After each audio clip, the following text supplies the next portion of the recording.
Now, this week I was listening to the Jim Cornette Experience podcast, episode 249 to be exact, and Jim brought up the time the Midnight Express went to the Tennessee territory.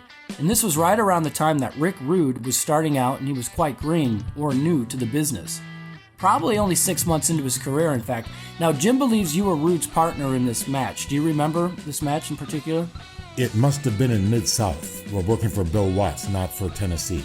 Okay, yeah, I think Jim mentioned that it was in the Tennessee territory. So, all right, so you were in Mid-South at the time? If I was teamed with anybody, it was the Macho Man himself, okay, in Tennessee.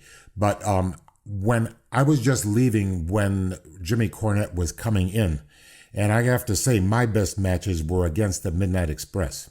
Now, in that match, when you were tagging with Rick Rude, it was probably the first or second show of the Midnight Express being in that territory. Now, you were the more experienced guy in the team, while Watts was giving this new chiseled kid, Rick Rude, a break.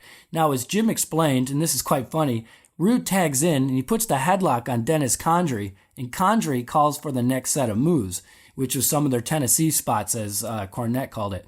And it was the heel's responsibility to call the match in the ring.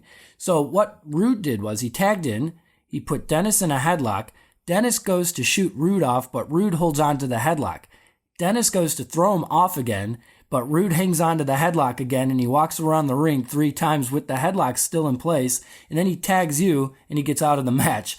After the match, Cornette was asking Condrey, what was that?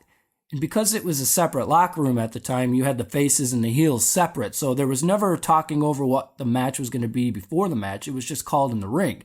Now, the way Condrey explained it to Cornette was he was calling a spot to Rude while in the headlock. I'll shoot you off, drop down, nail Bobby, and get it again. And Rude goes, what? I'll shoot you off, drop down, nail Bobby, and get it again. Again, Rude goes, what?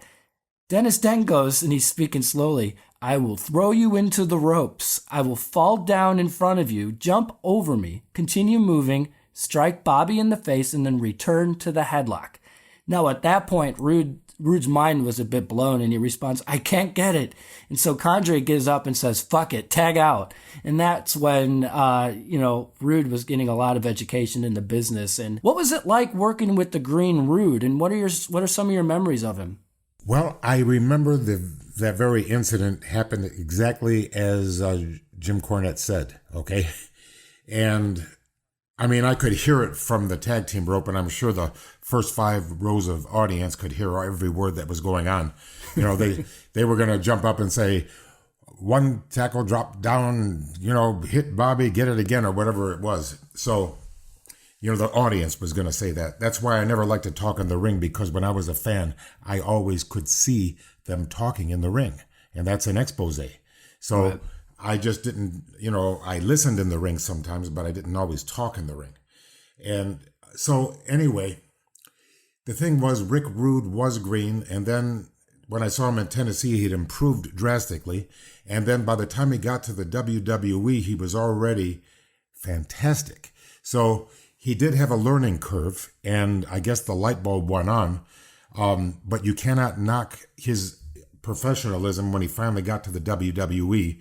He even had great matches with Ultimate Warrior, and that is some trick. Not easy to pull off a good match against him, I take it. No, it wasn't. Oh, yeah!